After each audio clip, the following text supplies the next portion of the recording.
الحمد لله الحمد لله الذي أبدع الأفلاك والأرضين والصلاة والسلام على من كان نبيا وآدم بين الماء والطين وعلى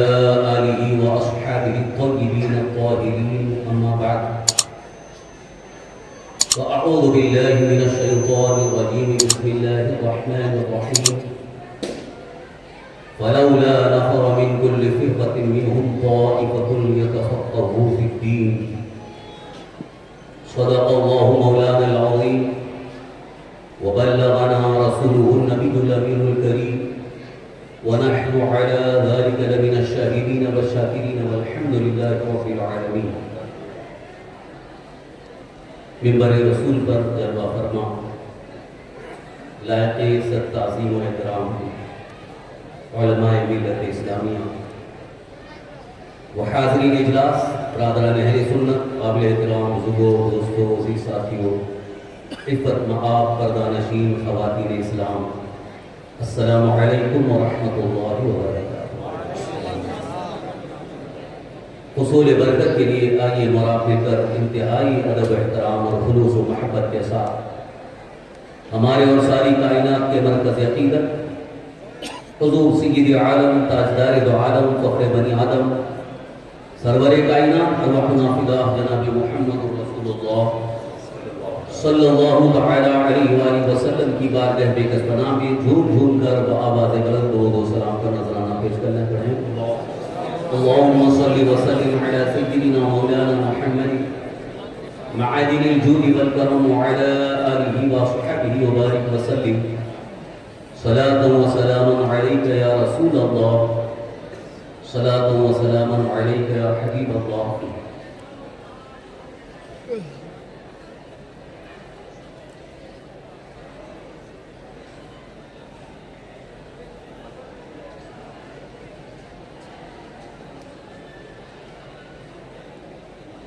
محترم حضرات،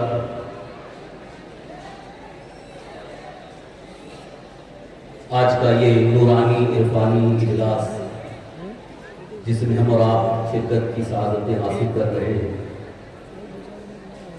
دارالعلوم مدینۃ العربیہ، دارالعلوم اہل سنت مدینۃ العربیہ کے سالانہ جلسہ دستار فضیلت کے حوالے سے منعقد ہے. ابھی تھوڑی دیر کے بعد ہماری جماعت اہل سنت کے اکابر علماء، مشائخ، سادات کرام رونق اسٹیج ہوں گے، اور پھر تھوڑی دیر کے بعد اس دارالعلوم سے فارغ ہونے والے وہ لائق مبارکباد طلباء جن کے سروں پر دستار حفظ و قرت یا دستار فضیلت رکھا جائے گا، آپ اس منظر کو بھی ملاحظہ فرمائیں گے. آج کی اس بابرکت بزم میں مجھ فقیر کو دعوت دی گئی، اور ابھی ہمارے کرم فرما حضرت علامہ آصف رضا سیفی صاحب قبلہ نے بہت تعریف کر دی. یہ ناچیز اس لائق نہیں ہے، البتہ دین کا ایک حقیر خادم صرف اللہ عز و جل کی رضا اور اپنے اللہ کے حبیب صلی اللہ علیہ وسلم کی رضا کی حاصل کی خاطر اللہ عز و جل اس کے حبیب صلی اللہ علیہ وسلم کے پیغام کو آپ تک پہنچانے کی غرض سے حاضر آیا ہے. اگر آپ کے دلوں میں خواہش ہے اور ایک اچھی نیت لے کر کے حاضر آئے ہیں، تو مجھے امید قوی بلکہ یقین ہے انشاءاللہ آپ کو دینی، دنیاوی، اخروی کئی اعتبار سے یہاں پہ آنے کا فائدہ محسوس ہوگا. سب سے پہلے درود شریف کی فضیلت کے حوالے سے ایک روایت عرض کر کے گفتگو آگے بڑھاؤں۔ آپ نے بارہا سنا ہوگا سرکار دو عالم صلی اللہ تعالی علیہ وسلم کی حدیث پاک کہ رسول اکرم صلی اللہ تعالی وسلم ارشاد فرماتے ہیں جو مجھ پر درود بھیجتا ہے وہ مجھ تک پہنچایا جاتا ہے۔ درود شریف پڑھنے والے کو کیا ثواب ہے وہ ایک دوسری حدیث ہے۔ یہ جو حدیث پاک جس میں سرکار صلی اللہ علیہ وسلم ارشاد فرماتے ہیں مجھ تک پہنچایا جاتا ہے، اور ایک حدیث پاک میں یوں مذکور ہے کہ جو مجھ پر درود بھیجتا ہے اسے میں خود سنتا ہوں۔ دو طرح کی حدیثیں سامنے آئیں، لیکن یہاں پر محدثین نے بڑے ہی بہترین انداز میں اس کی تطبیق پیش فرمائی، جس سے اہل سنت و جماعت کا عقیدہ بھی واضح ہو جائے، جس کو ہم مسلک اعلیٰ حضرت کہتے ہیں۔ یہ جو سرکار دو عالم صلی اللہ علیہ وسلم کا ارشاد ہے کہ جو مجھ پر درود پڑھتا ہے درود بھیجتا ہے اسے پہنچایا جاتا ہے، یعنی فرشتے پہنچاتے ہیں۔ اس کے متعلق محدثین فرماتے ہیں کہ اگر درود پڑھنے والا درود شریف تو پڑھ رہا ہے لیکن غفلت کے ساتھ، توجہ نہیں ہے، غفلت کے ساتھ پڑھ رہا ہے تو اس کا درود فرشتے پہنچاتے ہیں، اور وہ درود شریف پڑھنے والا جو غفلت کے ساتھ نہیں بلکہ پوری توجہ کے ساتھ گنبد خضرا کی جانب لو لگا کر، تو سرکار دو عالم صلی اللہ علیہ وسلم فرماتے ہیں اس کے درود کو میں خود سنتا ہوں۔ اب آپ کو خود فیصلہ کرنا ہے کہ ہم کس طریقے سے درود شریف پڑھیں۔ عزیزان محترم، یہ جو میں نے کہا یہی سے ہمارا ایک عقیدہ اہل سنت ظاہر ہوتا ہے کہ آج بھی سرکار دو عالم صلی اللہ تعالی علیہ وسلم ہمارے درود شریف کو سنتے ہیں۔ میرے اعلیٰ حضرت یوں عرض فرماتے ہیں دور و نزدیک کے سننے والے وہ کام کانے لعلے کرامت پہ ہم یہاں سے پکارے وہاں کو سنیں، مصطفیٰ کی سماعت پہ لاکھوں سلام۔ تو زندہ ہے بندہ، تو زندہ ہے بندہ، میری چشم عالم سے کچھ جائے۔ رسول اکرم صلی اللہ علیہ وسلم درود شریف سنتے ہیں، لیکن شرط یہ ہے کہ درود شریف پڑھنے والا پوری توجہ کے ساتھ انہمام کے ساتھ بارگاہ مصطفیٰ کی طرف لو لگا کر درود شریف پڑھے، یقیناً سرکار دو عالم صلی اللہ علیہ وسلم اس کے درود کو سنتے ہیں۔ لہذا میں یہی گزارش کروں گا کہ جب بھی درود شریف پڑھیں تو گنبد خضرا کی جانب لو لگا کر سرکار دو عالم صلی اللہ علیہ وسلم کی طرف پوری توجہ کر کے درود شریف پڑھیں۔ انشاءاللہ اس کی برکتیں آپ کو زندگی میں اتنی ملیں گی کہ آپ اس کا اندازہ نہیں لگا سکتے۔ پڑھنا چاہیں گے توجہ کے ساتھ؟ ایک مرتبہ جھوم کر درود شریف پڑھیں۔ صلی اللہ علیہ نبی الامی وآلہ صلی اللہ علیہ وسلم، صلاۃ و سلام علیک یا رسول اللہ، صلاۃ و سلام علیک یا حبیب اللہ۔ حضرات محترم، قرآن کریم کی سورہ توبہ کی ایک طویل آیہ کریمہ کا ایک حصہ میں نے آپ کے سامنے تلاوت کیا۔ قرآن عظیم میں اللہ رب العزت کا فرمان عالی شان ہے فَلَوْلَا نَفَرَ مِن كُلِّ فِرْقَةٍ مِّنْهُمْ طَائِفَةٌ لِيَتَفَقَّهُوا فِي الدِّينِ۔ ایسا کیوں نہ ہوا کہ ان میں سے ایک گروہ وہ دین کی سمجھ حاصل کرنے کے لیے آئے، ایک جماعت آئے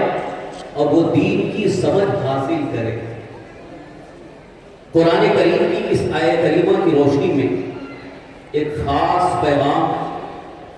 آپ تک پہنچانے کی سعادت حاصل کر رہا ہوں۔ یہاں پر خاص توجہ کی ضرورت ہے کہ جو یہ فرمایا گیا لِيَتَفَقَّهُوا فِي الدِّينِ، دین کی سمجھ حاصل کر۔ مفسرین کرام نے اس آیہ کریمہ کی روشنی میں علماء کی فقہا کی ایک جماعت مراد لی، کیونکہ سب کے سب عالم اور فقیہ ہو نہیں سکتے، اس لیے کچھ لوگ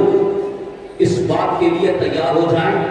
کہ اپنے کام کاج یا اپنی دوسری ضروریات مصروفیات چھوڑ کر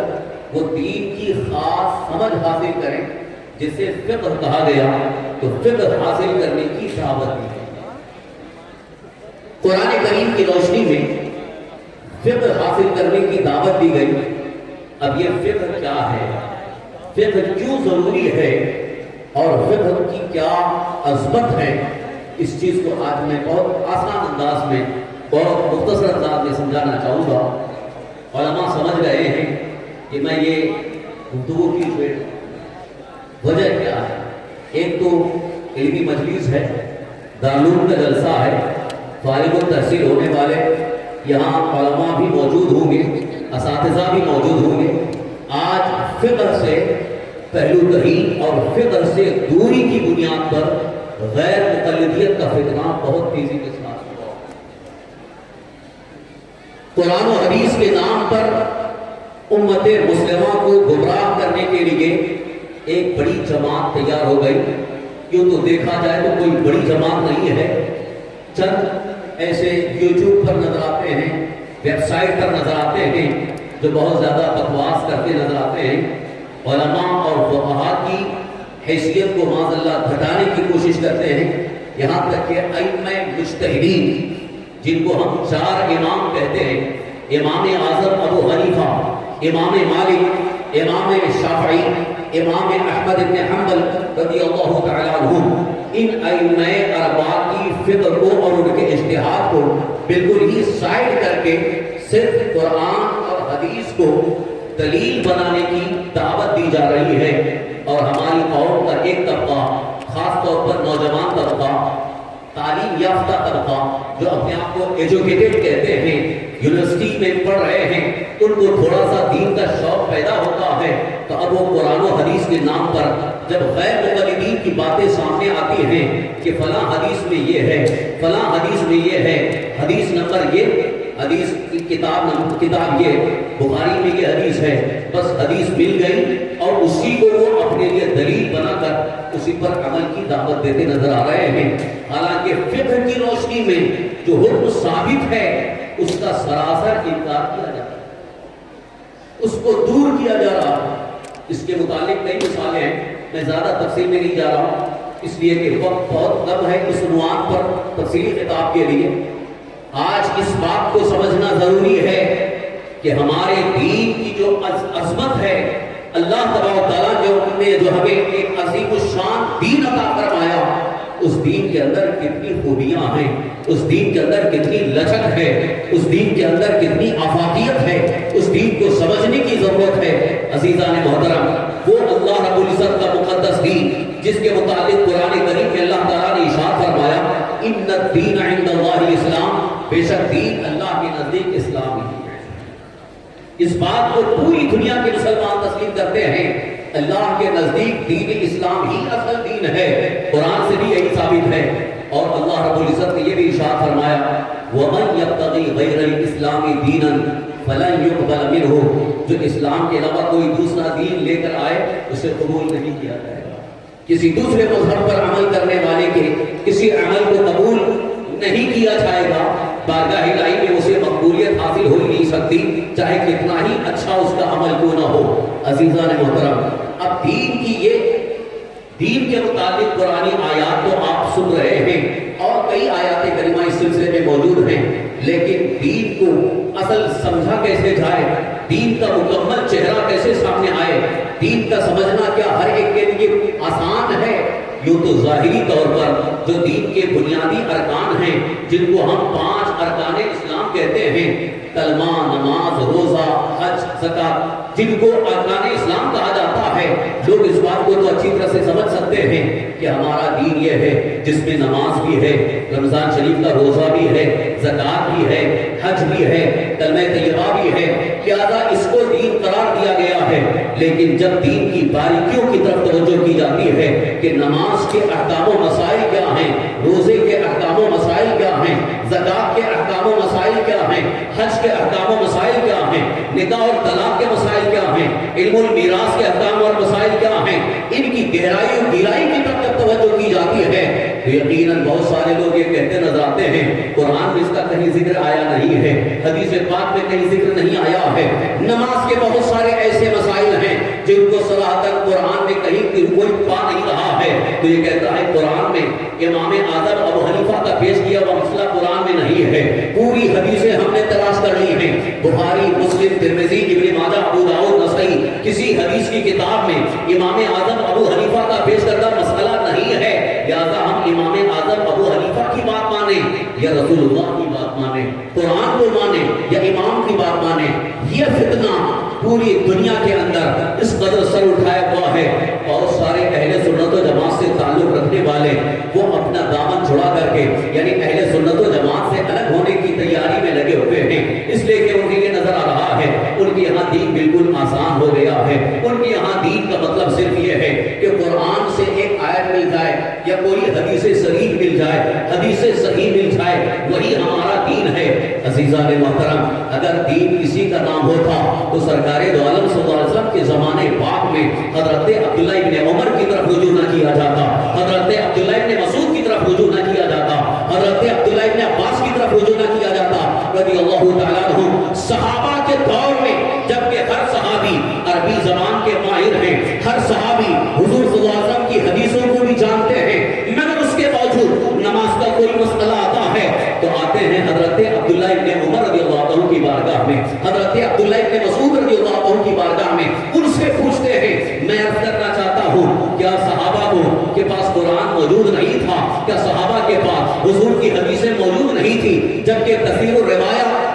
حضرت سیدنا ابو ہریرہ رضی اللہ عنہ جن کے پاس لاکھوں حدیثیں موجود ہیں ان کے پاس کوئی مسئلہ پوچھنے نہیں جا رہا ہے. کمال کی بات ہے کہ حدیثیں حضرت ابو ہریرہ کے پاس موجود ہیں مگر کوئی صحابی حضرت ابو ہریرہ سے مسئلہ دریافت نہیں کر رہے ہیں اور حضرت ابو ہریرہ رضی اللہ عنہ کو فتویٰ دینے کا بھی اختیار نہیں ہے. وجہ کیا ہے؟ اس لیے کہ حضرت عمر فاروق اعظم رضی اللہ عنہ نے اعلان فرما دیا تھا جن کو فقہ کی صلاحیت حاصل ہے وہی فتویٰ دے سکتے ہیں, وہی مسئلہ بتا. یہاں تک کہ حضرت عمر فاروق اعظم رضی اللہ عنہ نے اپنے دور خلافت میں اعلان فرما دیا تھا ہمارے بازار میں وہی تجارت کرے جو فقیر ہو,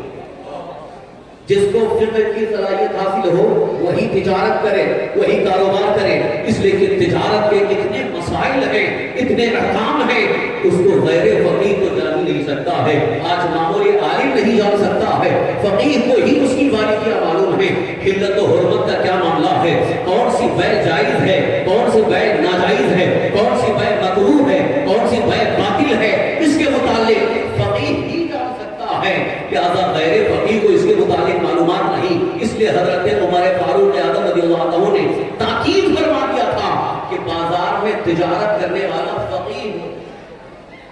حضرات محترم, شاید آپ کو میری اس گفتگو سے کچھ اجنبیت محسوس ہو رہی ہوگی. میں اس لیے نہیں کہ اپنا علمی جوہر ثابت کرنا چاہتا ہوں بلکہ آپ کے ذہن میں اس بات کو اتارنا چاہتا ہوں کہ فقہ کی اہمیت کو سمجھو. ابھی میں نے ایک جملہ کہا, حضرت سیدنا عمر فاروق اعظم رضی اللہ عنہ نے جو اعلان فرمایا تھا کہ ہمارے بازار میں فقیر ہی تجارت کرے. شاید ہو سکتا ہو کچھ لوگوں کو سننے میں فرق محسوس ہو, فقیر سمجھ رہے ہو, یہاں وہ فقیر کی بات نہیں کر رہا ہوں. فقیر اس میں 4 لفظ ہیں, فا, قاف, یا, ہا. فقیر یہ فقہ سے فقیر یعنی جس کو فقہ کی صلاحیت حاصل ہے اسے فقیر کا. اب یہ فقیر کا درجہ کیا ہے؟ حدیث پاک میں سنو, اللہ کے حبیب میرے آقا حضور سرور کونین صلی اللہ علیہ وسلم ارشاد فرماتے ہیں فقیہ واحد اشد علی الشیطان من 1000 عابد. رسول کونین صلی اللہ علیہ وسلم ارشاد فرماتے ہیں ایک فقیر جس کو فقہ کی صلاحیت حاصل, ایک فقیر شیطان پر بھاری ہے 1000 عابد سے, یعنی 1000 عبادت کرنے والے جن کے پاس علم نہیں ہے, دین کی سمجھ نہیں ہے, اگر 1000 بھی ہوں تو شیطان انہیں بہکا سکتا ہے, شیطان انہیں گمراہ کر سکتا ہے, شیطان انہیں راہ راست سے بھٹکا سکتا ہے, لیکن ایک فقیر کو شیطان بہکا نہیں سکتا ہے, شیطان گمراہ نہیں کر سکتا ہے. عزیزان گرامی, فقیر کے حوالے سے رسول کونین صلی اللہ علیہ وسلم نے ایک موقع پر یہ بھی ارشاد فرمایا من یرید اللہ بہ خیرا یفقہہ فی الدین، اللہ جس کے لیے خیر کا ارادہ فرماتا ہے اسے دین کا فقیہ بنا دیتا ہے، اسے دین کا فقیہ بنا دیتا ہے۔ اب یہ الفاظ آپ اپنے ذہن میں محفوظ رکھ کر کے اب فقہ کی متعلق چند جھلکیاں آپ کے سامنے پیش کرتا چلوں، اس لیے کہ فقہ کی اگر لغوی اصطلاحی تعریفات بھی کروں تو شاید ہو سکتا ہو آپ کے لیے سمجھنے میں کچھ دشواری ہو، میں چند جھلکیاں آپ کے سامنے پیش کرتا چلوں تاکہ اس سے آپ کو فقیہ کا وزن، فقیہ کی حیثیت، فقیہ کی عظمت اور فقیہ کی زندگی کا مطمع نظر آپ کو سمجھ میں آتا چلے۔ یقیناً فقیہ وہ ہوتا ہے جس کو قرآن مقدس کی آیات کریمہ مکمل طور پر ان کا ترجمہ، ان کی تفسیر، ان کے معانی، ان کے مفاہیم، شان نزول، کس موقع پر آیت نازل ہوئی، کون سی آیت سے کون سا حکم ثابت ہے، اسلامی کے محاصل یہ جھلک عرض کرتا قرآن کریم کے اندر، اس لیے کہ ہر قرآن پڑھنے والا قرآن کریم کی آیت کو پوری طرح سے سمجھ سکے یہ ممکن نہیں ہے، بلکہ صحابہ اکرام میں سے اکثر کو دشواری پیش آئی۔ ایک مرتبہ سرکار دو عالم صلی اللہ علیہ وسلم کی بارگاہ میں ایک معاملہ پیش آیا، دو صحابی حاضر ہوئے، قرآن کریم کی ایک آیت کے متعلق ان کا اختلاف ہوا۔ قرآن کریم کی ایک آیت ہے حَتَّى يَتَبَيَّنَ لَكُمُ الْخَيْطُ الْأَبْيَضُ مِنَ الْخَيْطِ الْأَسْوَدِ، یہ قرآن کریم میں ہے حَتَّى يَتَبَيَّنَ لَكُمُ الْخَيْطُ الْأَبْيَضُ مِنَ الْخَيْطِ الْأَسْوَدِ، یہاں تک کہ تمہارے سامنے کالے دھاگے سے سفید دھاگا واضح ہو جائے، ظاہر ہو جائے۔ عربی اگر ڈکشنری کے اعتبار سے، لغت کے اعتبار سے ترجمہ کریں گے حتیٰ یتبین، تاکہ ظاہر ہو جائے، روشن ہو جائے، واضح ہو جائے، لکم الخیط، خیط مانی ڈورا،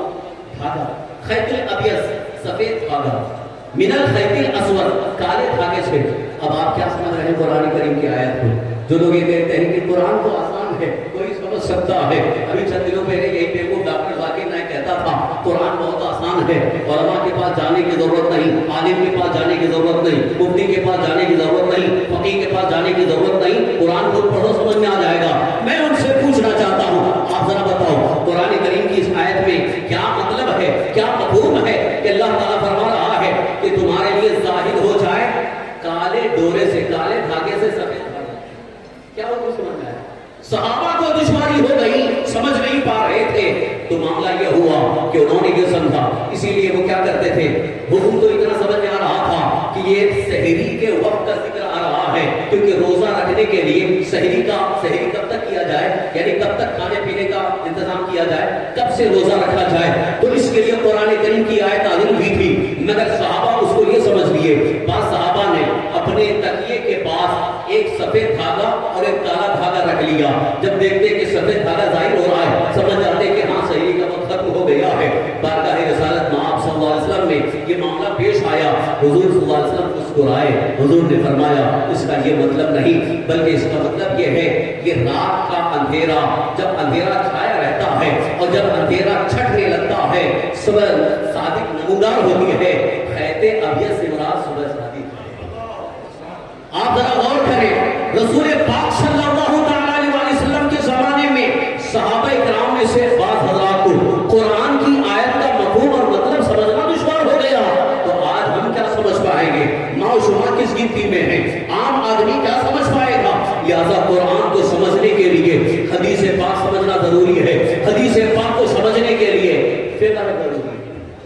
بغیر فقہ کے حدیث پاک کا کوئی معنی اور مطلب متعین کرنا یہ یا تو گمراہیت کا سبب بن سکتا ہے، یہ میں اپنی طرف سے نہیں کہہ رہا ہوں، ایک جلیل قدر محدث حضرت سیدنا عبداللہ ابن عمر رضی اللہ عنہ ارشاد فرماتے ہیں الحدیث بلا فقہ ضلالہ، حضرت عبداللہ ابن عمر رضی اللہ عنہ فرماتے ہیں صرف حدیث بغیر فقہ کے یہ گمراہیت ہے، یعنی جو صرف حدیث کو لے رہا ہے فقہ کے بغیر تو وہ گمراہ ہو جائے گا، وہ راہ راستے بھٹک جائے گا، سیدھے راستے سے ہٹ جائے گا۔ عزیزان محترم، اب یہاں سے آپ کو ایک بات سمجھ میں آ رہی ہوگی، صرف حدیث کافی نہیں ہے، صرف قرآنی آیت ہمارے لیے کافی نہیں، بلکہ قرآنی آیت کو